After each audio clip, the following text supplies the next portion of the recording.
Hello friends, YouTube channel advocate Amit Kumar Gupta में आज जो केस हम लोग डिस्कस करेंगे उस केस का नाम है Ashok Singh Indira Singh Kumpawat versus income tax officer. ये case 99 ITR tribunal short notes 19 पर रिपोर्ट हुआ। मैटर अहमदाबाद ITAT ने डिसाइड किया और इस केस का जजमेंट 12 सितंबर 2022 को आया। ये केस को जो डिस्कस करने का मेन लॉजिक है वो ये लॉजिक है कि यदि एसएससी अपनी खुद मदद नहीं करेगा या असेसमेंट के दौरान वो पार्टिसिपेट नहीं करेगा तो कोई भी प्रोविजन, चाहे वो कितना ही टेक्निकल प्रोविजन एसएससी के फेवर में हो, खाली टेक्निकल ग्राउंड्स पर एसएससी जो है अपना केस नहीं निकाल सकता। इस केस के अंदर एसएससी के फेवर में दो बातें थी। पहली बात, जो एसएससी को सेक्शन 148 का नोटिस इशू हुआ उस डेट पर वो या उस डेट से पहले एसएससी की डेथ हो चुकी थी। दूसरा, इस केस में एसएससी को सेक्शन 143 सब सेक्शन 2 का नोटिस इशू नहीं हुआ था, लेकिन फिर भी इस केस में ITAT ने यह कहा कि एसएससी की जो असेसमेंट की गई है वो वैलिड असेसमेंट ही है। उसका कारण क्या है वो इस केस में हम डिस्कस करेंगे। इस केस के अंदर एसएससी को सेक्शन 148 का नोटिस इशू हुआ। यह नोटिस तब इशू हुआ जब एसएससी की डेथ हो चुकी थी।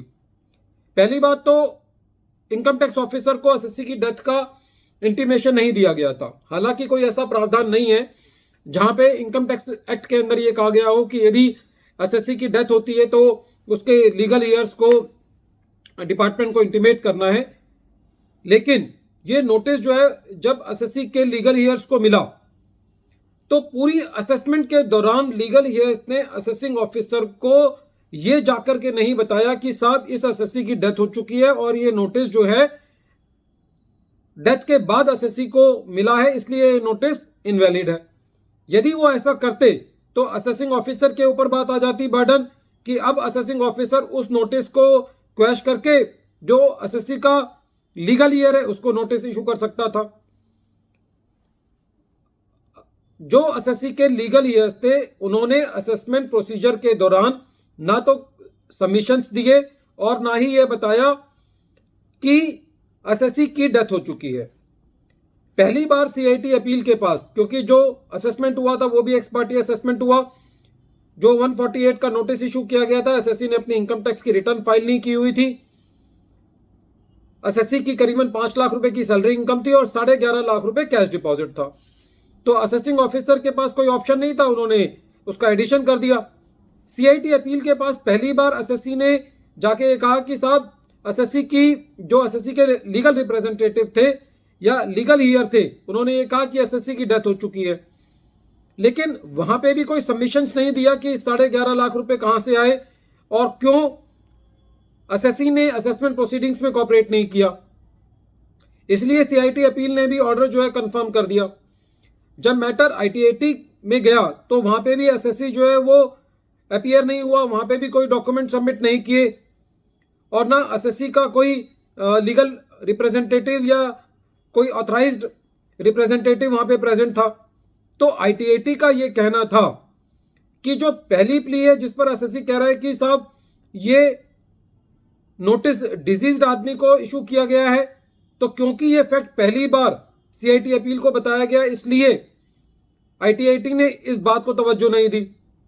अब दूसरी बात, एसएससी ये कह रहा था, जो एसएससी के लीगल ईयर्स थे, कि इनको 143 सब सेक्शन 2 का नोटिस नहीं आया इसलिए ये असेसमेंट जो है वो वैलिड नहीं है।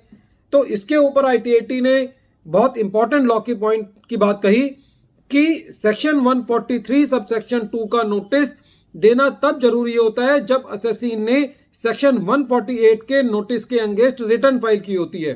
जब एसएससी ने रिटर्न ही फाइल नहीं की तो डिपार्टमेंट ने यदि सेक्शन 143 सब सेक्शन 2 का नोटिस नहीं भी इशू किया है तो जो असेसमेंट की है वो वैलिड असेसमेंट है।